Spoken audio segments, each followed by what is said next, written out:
just so people can skirmish for like an extra 5 seconds in the mid lane before they have to run and block waves and stuff, right? Because mid laners, they're never going to mess up a block to avoid fight or to join a fight. But if it's, you know, an extra couple of seconds, then maybe they will. I don't know. I mean, I think it's a consideration. I think it's quite cool that a mid laner now has to decide whether to block effectively, super effectively, particularly bad matchups, or join the fight. And obviously for Storm TA, this doesn't matter because these guys don't want to join the fight early anyway. But when you have a mid laner like, say, Razor or even DP, which are actually really good in level 1 fights, you go, what do I do, right? And that choice to either fight or make sure your lane goes well adds a lot of complexity, strategically speaking, to the game, which I enjoy. Yeah, so, I actually, now that you look at it from that way, I completely agree with you. Thank you for giving me that perspective. I think that's only because I'm playing in Europe now, and someone actually made that comment. I was like, wow, I never considered that because I don't play mid. No, I mean, that's true. I mean, I guess my point is more for the side lanes then, because I think from mid, maybe you can keep it the same. For the side lanes, maybe we could implement something like that, because it's like, well, I have to run and block the waves already or something. All right, well, either way, I'm a big fan of the skirmishing. Basically, the rune changes have been super exciting to me, so happy to get more early fights. It's true. This DotA is definitely very exciting. Iceberg was like, guys, we're only getting like 20 kills, minute 30. I need to up that number. We're getting close to league numbers now. Yeah. Alrighty here, Munkushi so far having a pretty decent time in this bottom lane. Or is he? Yeah, there he is, 7-1. Everyone's pretty much dead even here. I saw a couple of missed CS over from xn. He's recovering nicely though, once again just bullying Young G, who's already got the bottle for himself, so he's going to be able to sip on this, and Zayac with a pretty early rotation as well is going to be able to deny xn from a little bit of extra HP. He doesn't have a bottle, probably won't build one anyway, but the regen would have been nice to have for sure. Yeah, I feel like this mid lane matchup is a bit Storm favored in the very early, and then once TA gets like 2 levels of refraction, like she does normal again. Honestly, I don't feel like this matchup really favors either or. They're both looking to farm anyway. Storm has a bit better recovery, you could argue, maybe in the camps early, but with the changes in the camps and how far away they are, Storm got a bit nerfed to that, honestly. Because he can still farm the close camps, like the small camp and stuff, but if he wants to go to the medium camp, like especially as Dire, you have to take a whole trek, go through the mountain to find that medium camp. It's quite annoying. Yeah, I'd be curious to see like how popular TA is going to be or not, because I think right now you're at a pretty big disadvantage in the mid lane if you're not like a big bottle carrier, right? And TA, not really. No, TA is a good bottle carrier. No, TA is pretty good, because you can bottle during refraction. It's just that some TAs choose not to, because it makes you faster, but you can definitely build bottle. Okay, fair enough. Before, when TA wasn't supposed to be like super fast, get your item timings perfectly or else you lose the game, it used to be very common to go for TA, I think, TA bottle.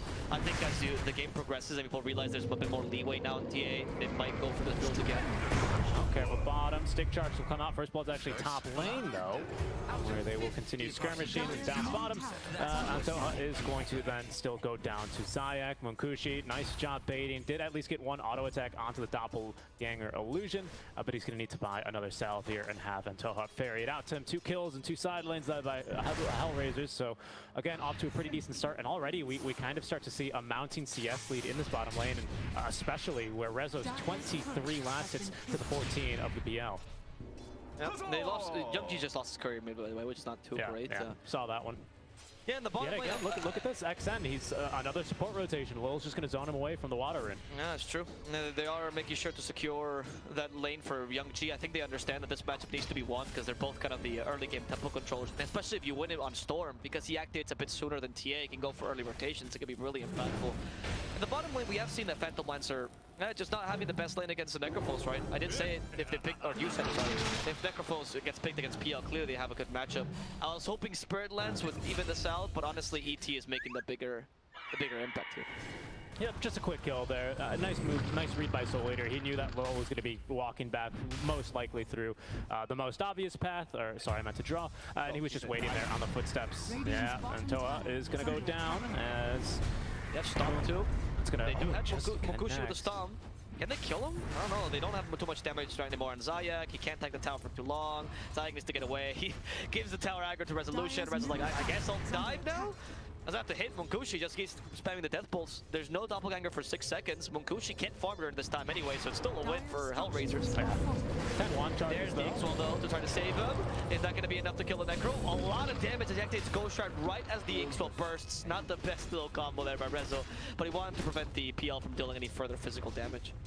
Yeah, I mean, I think Rezo can afford to play like this. I mean, he's got infused raindrops, the Fairy Fire, a full wand, and Tango, so he's got a lot of regen. So I think he was maybe looking for the bait play there, considering Zayac was pretty much full HP thanks to the Tranquil Boots, ready to go back in. He's a bit low on mana though, so they are going to lose a lot of this damage as soon as he's basically out of the mana regen. But so far they're very happy with how little Munkushi is actually farming. They even get some good chip damage here onto the tower. Antoha. Antoha is struggling. Yeah, he literally really two is. hits and he lost. Oh my goodness, look at this. They're gonna That's die, the they're gonna hammer. kill him. He got hammered down there, Richie. Antoha Yeah. didn't stand a chance. He really did it. And guess what? It's not even going to really get anything. What? Oh, a little smiley face. I was about to say, excuse me, I thought Zayac tipped him and all chat at the smiley face. So that's Oh, they found the TA mid, by the way. They might just kill her. Storm. And he, oh no, the meld, surprising. Young-G might just die to the side blades. Not quite. Didn't get the angle, or maybe not enough range. Young-G though, almost got that kill. But the DD really made a difference here for xn. Without the DD, probably would have gotten the kill because he could have just stayed there and fought. But the DD scared him off. Yeah, Antoha having a really difficult time in this bottom lane. Rezo just completely shutting down Munkushi, and we've got the ET just completely shutting down Antoha. It just feels like nothing, no one can do anything here. And what's unfortunate for them is they don't even have like a mid laner, like a Puck, a DP, and Ember who can like just gank bottom and try and fix this. Although maybe Zayac went a little bit too far this time. The dive trying to be punished as here is going to be SoulEater from the top lane. Echo Stomp though collects the kill onto Antoha and puts the Phoenix and PL to sped. And just like that, another kill here. Zayac already up to 4 in this lane. Rezo with the 3 assists. All of the killing blows going to Zayac. He's got 4 of 5 kills on his team right now. There's a built way, Young-G in the mid lane. Yeah, he's fighting the TA to the death. Ball Lightning just wants to get away. Yeah, he doesn't want to fight the TA any longer. He's good for ganking. He's not that great for fighting head-on against the TA. The build that Zayac went for, I think, is the appropriate one, by the way. We've seen, I think there's a game I casted with you that we saw AT going for Astral Spirit and in Natural Order, which is more of the older build, and it's fine. But the severe amount of damage that Echo Stomp does at the first 2 levels particularly, the fact that you can stun and just leave so you can dive tower super effectively, and of course combine that with the also great amount of damage that Astral Spirit does, it's just such a powerful build for winning the lane. Yeah, I agree, especially because he's kind of just made to go through Antoha, who's only got 3 base armor right now. That's why it's Reapers. Clocking in at 10. Reaper Scythe not going to connect to SoulEater, who's only level 4, but they may just chase him down, to be honest. Sunray over the trees, which doesn't break them, so Zayac can't chase him. Echo Stomp's going to miss because you can't put the Spirit off of the map, and SoulEater's going to be fine. Although he almost calculated that. He actually knew where SoulEater was going to go. They know where he is. He's stuck in the trees right now. Yep, doesn't have TP. What are they going to do? Are they we do have mana, so they're probably going to use the Astral Spirit for vision if they want to, and then Rezo's going to go ahead and follow up. Look at SoulEater just doing a little dance. Here he comes. He's got a lot of HP though because of the Tranquils. Yeah, okay. Yeah. See you later. Denying squat. Twirl, twirl, my little Phoenix. Unfortunately, that was quite literally a supernova, a dying star. Yes, it was. Yes, it was. And not the supernova that we also have, who's playing on. What team is he on again? He's on Fantastic 5. And Telha's previous team. Yeah, exactly. So many connections here. Wow. Honestly. As we say in Spanish, the world's a tissue. Huh. Interesting. Which means the world's very small, essentially. Well, what a small world, I guess, in translation. Huh. Okay. I mean, I get that. It is a pretty small world. You'd be surprised. Especially if you're an elder titan who literally made the whole world or fractured it or whatever his lore is. Yeah, can you imagine being creator of the world and there's this like pangolin that's just beating you to death? Or like you have to fight a bird and you made him and he's reducing your attack speed, so... Yeah, if you're on Antoha this game, who's been smacked to death 4 times by Zayac as well, that's probably not very fun. The tip as well there. I mean, right now, this bottom lane, yet again, has just been completely disastrous. And what's worse this time is Rezo and Zayac did it basically by themselves. Last time around, we had the Puck to rotate at least down bottom. This time, Young-G is just staying. He's just chilling here, trying to finish up the Orchid, but they are trying to boot the invaders from the jungle now. xn joining in with a little bit of damage, lots of damage here, and even the Ink Swell. Munkushi just going to absolutely tear apart Zayac. plenty of gold into his pocket as well. He was worth a pretty penny there. 331 gold this early on is a significant amount. xn丶e is starting to rush right now. The Orchid rush it somewhat, you know. First item, not even going for boots. Did go for the double null though. But he's not ganking whatsoever, which is allowing the TA to just kind of free farm and get her basic items. She has not been forced to go for Blink Dagger, instead goes for Desolator first, which is a better farming item, and should be able to outfarm the Storm soon enough. I'm hoping though that the timing for Orchid comes in soon enough so that he can start ganking and actually create the impact the Storm should be doing early. It is just that there's not really too many great lanes to gank. Probably top is the best lane you can gank, but until you get Orchid, it's a bit of a tall order to kill this Pango. So I get why Storm is waiting and just biding his time, waiting for the big power spike. Yeah, and Pango, by the way, is going to be going for the Eul Scepter, so that classic just, so what is it, 4 or 5 seconds of lockdown build here eventually. With the ulti, if he can get on top of someone, it's always really nice to have that versus someone like the Troll Warlord with SoulEater. Okay, yeah, and that's the combo we're talking about. He immediately aggroed on to Fraser instead. Wasn't aggro to the ward unit. Down bottom, they also get Zayac, but it looks like they will lose 2 heroes top lane. Nicely done. Today I learned from Cooman apparently. He was so close to using the Valentine's appropriately against the ward, against the X, but of course Pango just came into vision right last second. Yeah. So kind of hard to play that though. If he didn't Battle Trance, probably was not going to break the egg though, so I understand the point. Because the Pango is of course coming with Rolling Thunder, very powerful. I mean Pango early with just a simple Aura of Corrosion is so good. Yeah, it really sucks like when stuff like this happens. I mean, if there's like a friendly Enigma and a Supernova Sun. Oh, speaking of Supernova Sun, he's probably wishing he had one now. Oh, okay, the diss on. He's probably still dead. Yeah, okay. There it comes. Munkushi though is looking to punish. He's out of mana, just TPing away though. And there's no stuns here, so he's gonna be totally fine. Reza with the TP up top lane, going for the Witchblade by the way here. So actually is attacking pretty fast with the Blitz Knuckles, but won't be able to secure a kill. Yeah. Anyway, go ahead. Not a bad idea, actually, the Witchblade. I think it's kind of... Because, like, Necrophos likes those kind of... He likes to have a transitional item that helps him deal in more damage. This game, you're not required to go for Pipe. It might be an idea a bit later on to go for Crimson Guard, because it's so good against PL and pretty decent against TA. But right now, if you go for Vanguard early as a ranged hero, it's just not that useful. So he has to either consider going for Radiance, for example, which he is thinking about, or just add a bit of damage early with the... I think it's an interesting build. I'm not opposed to it. He is a good hero to use it, because projectile's quite slow. Yeah, projectile's slow. He's really only, I mean, it's got, what, a 5-second cooldown, as I recall, here on the Witchblade. So, you know, he doesn't mind throwing out the auto attack.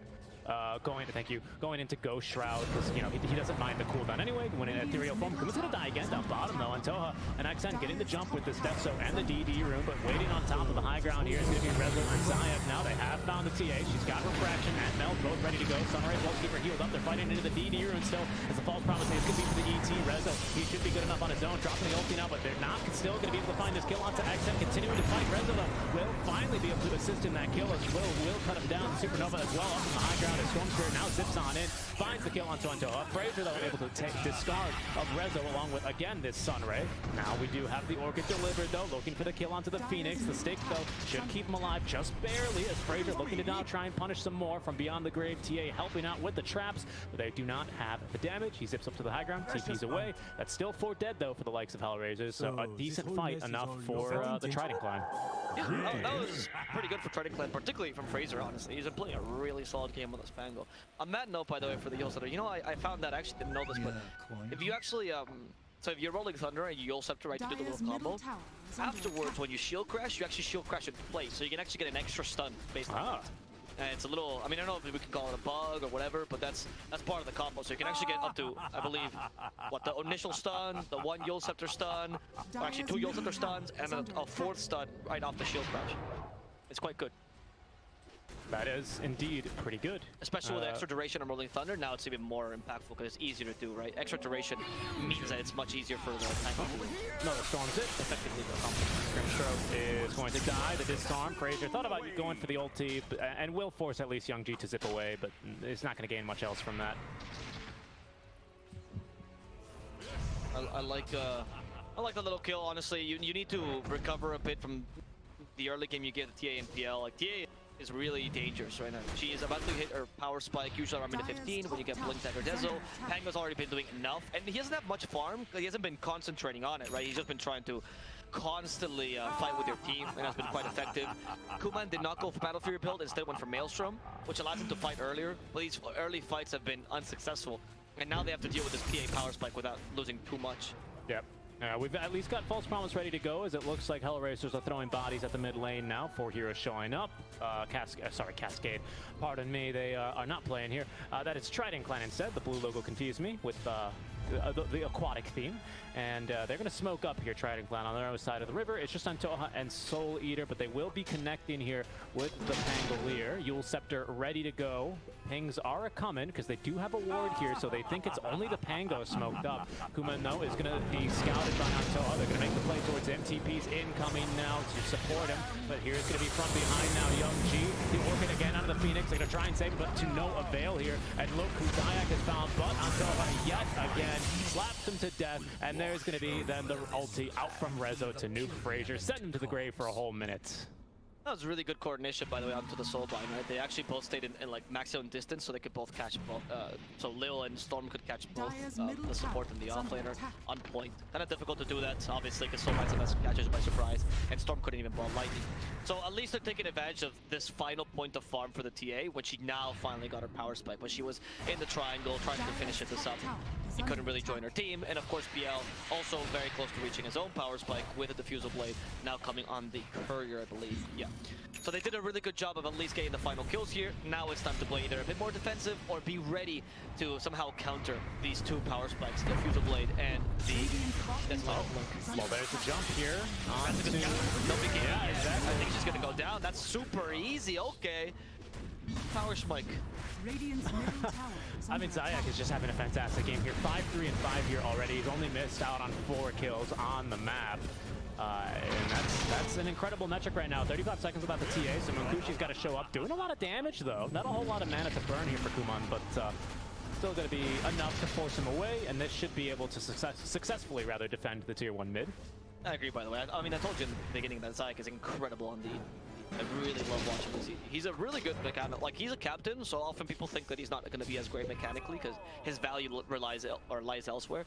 But I do believe that he's one of the better mechanical fours in the region as well. He's such a complete player. I honestly cannot praise him anymore. Plus, I think it's a bit of a buff when you're the captain and the shot caller in-game, as well as playing ET, because you're just going to say, I'm going to stomp this guy, get ready, don't wake him up, you know. And everyone's got to listen to you. Compared to if the core wants to do whatever he wants and he's the captain or he's the IGL, then it's a bit more difficult. So that's always nice, at least when you're playing a very setup-reliant hero. Actually, it's a very good point that particularly ET having someone that's like not necessarily a shot caller, but just always very vocal, right? Yeah. A vocal player is going to be a better ET player because it's hard to tell when the stomps are defensive or offensive, right? Sometimes, so definitely it's very important to be able to call those down. Yeah, I agree. I think it does suit his play style. Lil is also quite a vocal player, so I think that those two combine well as supports in general. I bet the comms are non-stop talking right now as Rezo just sits there playing his Necro.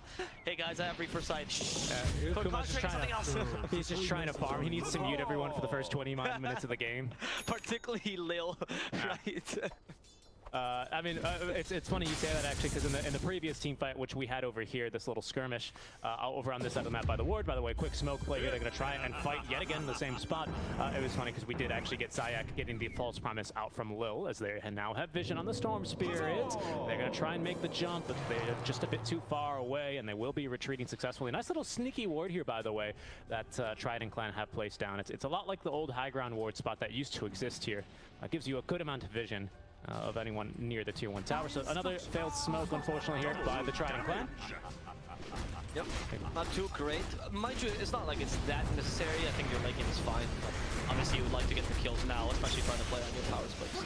Well, they're going to find the Phoenix here. Silent stuff. They want to prevent the super null. He has Healster, though. This could be a dangerous thing. Yeah, there we go. Ball lining, just trying to retreat. Rolling Thunder in the middle of this fight. And then to catch up to the Necrophos, who has Ghost Strike, though. She won't be able to survive this. Fraser instead goes to the support. And poor Lil will not be able to get out of here alive. Resolution still then get the Reaper Sight. He will do so on the Grimstroke, at least guaranteeing a single kill with support. And with the Earth player, they might be able to turn this around against the TA. Yes, they do. xn could not wake up in time. It's Zayac yet again turned this team fight into a, I mean, at least even, if not winning, because it's made for offlane, really, that you got there. Yeah, I would definitely say winning. Not only that, that's the second time you catch him. Good reveal there on the Yule Scepter. Hold that thought. Munkushi, no, he's going to be out of here. Doesn't really want to stick around for a fight. But big Yule Scepter there. Maybe allowed him to turn the fight. He had Icarus Dive. I'm surprised he didn't want to try and reposition there for a better Supernova. But, you know, in the river, it was fine enough. He did at least lock down Rezo for the duration of the Supernova effectively, but didn't really do much else there, unfortunately, and couldn't really help the TA who was stunned. We don't have any saves, so if you're caught by the Echo Stomp, it's kind of, you know, you're at the mercy of the enemy team here. I feel that play was a nice play. Like the Supernova itself was nice, but the team, how the team played around it was not too great. Pango tried to kind of rush in as fast as he could. There's no Blink Dagger yet, so it's hard for the Pango to cut the enemy team. And once they reach a certain line, Kyle always calls the complexity line because they used to always ignore it, right? But there is a certain line in the team fight where, okay, you're done, you're overextending, you can't go that far. And trying to just kind of push them a bit too far. Oh, Pango, he's dead. Used the Yule Scepter, yeah, dodged the Echo Stomp. He swashbuckled into the camp, which was scouted by Zayac. So as soon as the Yules was up, Young G was just like, ooh, a free kill for me. No way for him to escape there. Zayac really good read. Game, honestly. Last game was Lil, this game Zayac. These two supports are doing so much work. Mind you, the cores are good, right? But the supports are really showing up these games. Yeah, that was a really great read. Just, I mean, swashbuckled to farm the camp. I mean, he's so close to this Blink Dagger. You could tell, obviously, he's doing all this just to farm the Blink, farming in a bit of a precarious situation, using his abilities to speed up his farm, and then he's just going to be punished for that. So, nice play by HellRaisers. Yeah, you have to do your best here as Pango, because once you get the Blink, the team fights become much easier. The Supernovas can be used much more defensively, and you can just cut the enemy team's retreat, which is what he wanted to do last team fight, so it's not that bad. Rezo's about to get the Radiance, though. Exactly, yeah. He never got the memo he's supposed to be the 3. He's still thinking he's playing carry here, Rezo. Yeah, definitely. I mean, you know, you subtract the Witchblade, and this is, I mean, it's not quite reminiscent of the days when you'd have 3 heroes gank the mid lane Necro, and then he would all of a sudden get a triple kill, because he just had a stick. Like, but you know, it's a little reminiscent. He's playing a very aggressive style, and honestly, I think his play style suits it very well. Yes. And the hero is like, I think the hero composition, like this Necro build fits perfectly into what HellRaisers kind of need this game, especially earlier on when Troll is not quite yet ready to fight. He's actually going for the Aghanim Scepter here. Very exciting build. I like it because now that you don't go for Battle Fury, you need more area damage, right?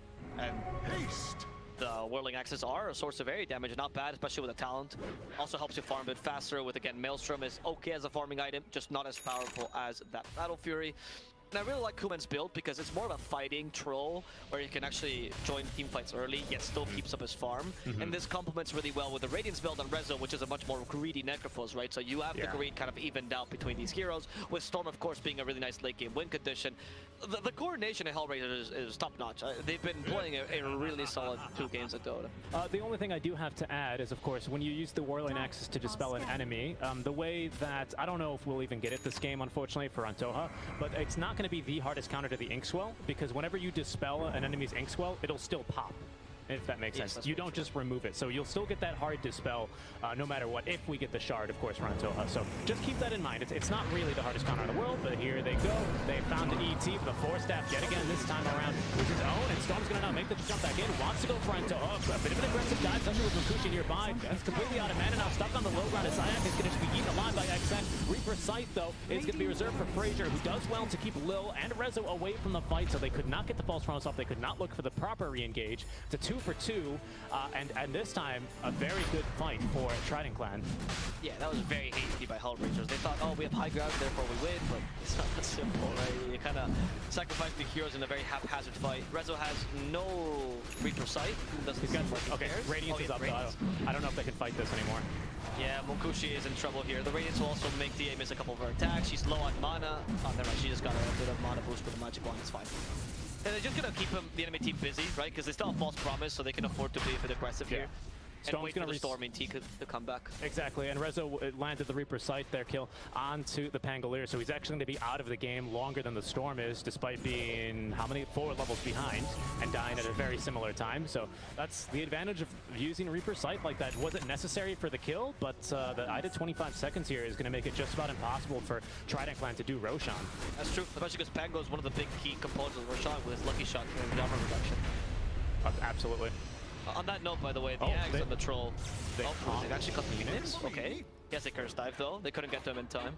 Yeah, the Ags and the Troll, defense dispel is really useful this game for both Lucky Shot and the Spirits. So I also see that point being really powerful. It's got a lot of utility. I just wanted to bring up a niche interaction there. Yeah, Cooman.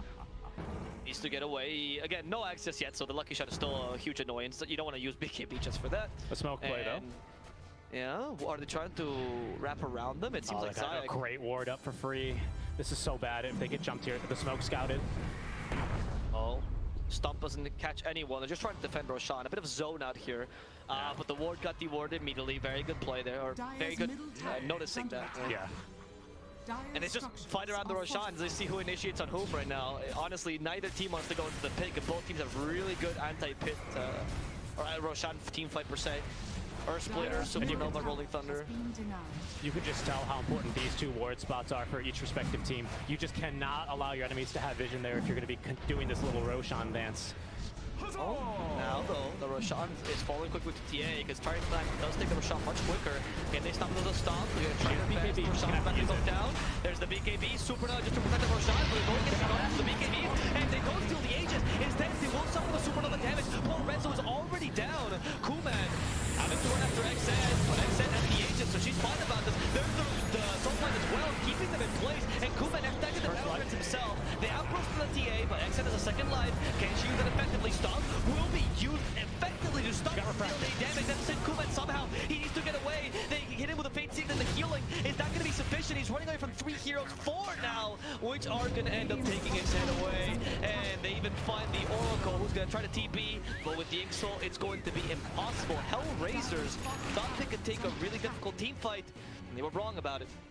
Yeah, great job there by xn. I think a lot of mid laners would not want to use their 9-second BKB charge just to ignore the Echo Stomp, but it was so crucial. I thought that was going to be disastrous when Roche decided, I feel like I'll bash you right now as soon as he died. It was just chaos in the pit. Rezo was in there. Let me get this replay queued up so we can take a look. But a fantastic Supernova just used preemptively there to make sure that they didn't really have a great opportunity to actually make too much benefit. They do lose the first life. They don't get much besides Cooman, but I think the most important thing is that you still get away with that Roshan play. It gives you a lot of utility. Munkushi still gets involved here. Yeah, that bash was so huge right there. That one hit from Roshan. Almost lost in the game. But maybe, I don't know. Fraser with the roll in though, and the Supernova was beautiful to lock down Rezo. I gotta give it that Necro walking in like that with the build that he has, which is much more of an offensive build, maybe not the best of options. He kind of just ate up the Rolling Thunder, underestimating the amount of magical damage the enemy team had. He didn't even have time to activate Ghost Shroud or use any of his healing. So that sacrifice for the Necro, I think, sold him completely. That team fight was really difficult to win after that. They did take an Aegis and crosses, which is not the worst, but it did give Trident Clan the chance to completely come back into this game. I would say they're winning now. I mean, I think if you look at the metrics, I would agree with you as well. 2K up now, a big swing as well. That was a 4K net worth swing with that fight alone. XP now 4K in their favor, and even DotA Plus here, which is, of course, always worth the money, is seeming to go back to 50-50. Oh, xn though, the fake initiation, a trick vortex, can they stop? They do have a stop here. Oh, Rezo though, again, he's gonna get roasted down. The Rolling Thunder is too powerful. Rezo activates the Ghost Shroud in time. This time he will survive. They gotta get rid of the Supernova. This Rolling Thunder, Fraser is not gonna be team not in time. They will destroy the Supernova. This guarantees the team fight to proceed. They can go for the TA, and they kill the Grimstroke as collateral. TA's down to the stomp against Zayac. Doing so much work in these team fights. Munkushi wants to get away, but this last doppelganger will do absolutely nothing as they wait for him outside the pit. And HellRaisers, just killing that Supernova was so crucial. Despite all the work Fraser's doing, and they just couldn't save the Supernova from the troll. Yeah, it was really unfortunate. Big whiff there. As soon as the Storm jumps in, they were ready to punish him, but I think Fraser was just like a second late there on the Rolling Thunder and the blink in, so they just didn't have a great opportunity to counter-initiate. We'll take another look there. But TA was setting, it was a perfect trap, honestly. I thought the HellRaisers just perfectly played into the palm here, but they just barely mistimed that one. There wasn't enough control around the Supernova, unfortunately, and a big win from the HellRaisers. They're going to get a tier 2 off of this. They're going to continue farming, and they even pick up the kill onto Munkushi. I thought he was going to maybe able to juke them out with his positioning, but they really had no problems killing all 3 doppelganger, or 2 doppelganger illusions and himself simultaneously. Nice job there. Yeah, maybe the play there for Trident was to also join the TA and killing the Necro early, because I think they had a chance to kill him if she just joined. They would just PL and tackle hitting him, right? Oh, Cooman though. And the false promise was too far away, and that's became better. Yeah, had to. I think it should be fine. No bash, right? No. So I feel like if the TA just like they have to just burst one person quickly, and if they decide to go for a Necro like that, they need to not get cocky and just kill him. Right? Just kill the first hero. if you lose the Supernova and that's just gonna divert attention, that's fine. You already got one hero down. Your Phoenix is a support, Necro is a 3, so it's already a good trade for you. Careful, big TPs are coming. We've got ultis ready to play with no Supernova yet. xn just getting bursted through almost immediately. Gives up the refraction at the very least. Fraser does not have Rolling Thunder. We don't have Supernova for another 2 seconds yet either. Soulbind onto 2. We've got the Sight of Light, but a big Echo Stomp's going to sleep 4 here. Incoming with the ult free from Zayac. But the Supernova will come on in time. There's the reverse on the TA. She's dead for 2 minutes. And now antoha's going to go down. Supernova is going to be scrambled here as the rest of HellRaisers continue chasing up further. They want PL, but unfortunately we're out of mana. Lil with the Blink Dagger going right into the base, though, leading them, charging them forward. They've gotten a 3 already, and HellRaisers, with that team fight, may have just secured themselves the game. Zayac is so good. I don't know what else to say. Oh my goodness, that stomp literally won the game. And you couldn't tell either because there's so much visual clutter with the PL illusion and stuff. It's kind of hard to tell when he's stomping. It's not the most clear indication. And you know, I think that's kind of crushing. Maybe the wooden PC, they're running on low settings so they can't see the spirit of time. I don't know. Because they're struggling to stop those stomps from being effective. They're always just bunching up or pseudo-bunching up. I was like barely in range of all those 4 heroes. It was incredible. Perfect placement. Seriously. Absolutely perfect placement. And now Munkushi just trying his best, throwing forward the spirits. He does have the shard, so Spirit Lance is super annoying at burning just all the mana. Fraser's in now. Troller's got BKB, will he be able to activate it? Nice usage there on the Edict to prevent him from taking too much magic damage. BKB active as well as the wand, gives him enough mana to use the ulti should he need to. Here's Zayac threatening with another big stomp. Storm, no, he's already in. Onto SoulEater, forcing the Euro Scepter out. Soulbind now onto 2. They're going to be able to burst through the Phoenix, though. Good damage here onto at least the Necro, especially with doubling up on the Spirit Lance, but it's still not enough damage. They're just going to be able to walk away. Yeah, too much healing. Yet again, last game it was Ava plus Necro, this game is the Oracle plus Necro. But that healing constantly keeps the Storm alive, allows him to go for these really difficult, almost risky plays and get away with it, which is something that Trident Clan is really struggling to punish. PL's not particularly known for his first damage. He's great at surviving the team fight for long, but he just kind of chips at you little by little, and he's struggling to use that. Finally has the shard though, which actually adds a lot to that chip damage. In general, Fraser with the X-Well has the Shivas. Shiva zones out the PL. He's like, nope, I hate the cold. I think we I'm not wearing any clothes. I can't deal with Shivas. Who gets Storm? Is it Ags? It is Ags. So we've got budget black hole for Young G. I like this against PL particularly, right? Oh, we have Naxxer now for the Pango though, a bit more team fight. Really important, because I think Fraser has been kind of the reason why Trident has been able to win this team fight. Those Rolling Thunders have been incredible, and then you combine that with a Swashbuckle, perfect. Now you have 2 sources of stun, one that pierces BKB, so always a way to deal with a troll. Maybe this next team fight will go better for them. Yeah, I agree. They need something. The Storm X is very, very concerning, and I think actually this is one of those games where you strongly consider, after the BKB, of course, going for the Aghanim Shard. I think it's just that good here. The overload bounces for you and your team versus the PL. Yeah, the overload charges, they no longer double bounce if you get the 25 talent. That was fixed. I don't know if that was ever intended or not, but either way, whether or not it was it's been removed from the game. So you no longer give all of your teammates bouncing attacks, which would have been pretty ridiculous versus the PL. But either way, it's super strong, this game. XN, I thought it was going to be for the Divine Rapier, but it'll be for the MKB instead. Rezo, he's being super pesky with this Radiance, but he's also found the Elven Tunic for himself, so his evasion is becoming a really big issue for the likes of Trident Clan. Yeah, also the MKB kind of gives you a bit of magical damage. Not too much, but enough to mix your damage out and make sure that you can actually deal through the Shivas as well. Because the extra bit of armor has annoyed the TA a bunch here. She used to burst onto the Necro super easily, now not so much. Really good Shiva's pickup here by Rezo. Decided that, yeah, I need some defensive items. you kind of did. Good job. Yep. Yeah, for sure. He finally needs one. And the Shivas is a great one. He's just so annoying. He's just an aura of death, which is kind of exactly what Necro is lore-wise. But HellRaisers, they have to go. Of course, they've got to go back for this top lane. The tier 1's still standing. Very classic CIS move, but they've already cleared the melee barracks mid and bottom. There's literally nothing else they could take unless they want to go to end the game, but they still fear they have a healthy respect, I should say, the team fight out from Trident, because if they can string it together, you know, they could lock you down before you even get a BKB off. Let's see here. There's a Swashbuckle. It's the Necro. They go for the Pango. They use the Pango. This is going to be an impossible team fight for you. They even reprecise because they know without Pango, 105 seconds, you're done for. Supernova from the high ground, they can just hit it. Yeah. That's not a good Supernova by SoulEater. Okay, they lost the plot there really badly. This should secure at least the outer towers, if not the racks, honestly. Tango is so crucial for your team fights, and even if Phoenix buys back, there's no Supernova. What was that? Yeah, I'm not really sure. Supernova now is going to be ready to go in another minute and a half. Unfortunately, I don't have a great answer for you there. I mean, it was a really nice play to put it right on top, but just no follow-up, especially once Fraser is dead, and they're just going to bulldoze your entire base here. TA, it is not enough money for Rapier anyway, so she can't just buy out for it. No longer grants True Strike anyway, so maybe it's not even the right item in this game. We'll see. Well, they go for Rezo though. He's been stunned. There's the X-Well, but Rezo now can tank a fair amount, even as they try to stun as well. They get left off, and there's the hidden stomp, and Vortex catches the stomp on top of that. They're gonna be able to kill antoha super easily. Munkushi tried to get away with a double ganger. He will barely make it. No, the Axis, can they kill him with the Whirling Axis? They will do so. The Axe doing incredible work. FBL calls the GG. He's done with this game. Too much AoE stunts. It's gonna be a 2-0 for HellRaisers. Pretty clean execution from these guys. I think they were the favorites going in, being just barely third place last time around. They were the only ones to actually take a game off of PuckChamp as well, who are now, of course, finished first rather in the lower division last time around in our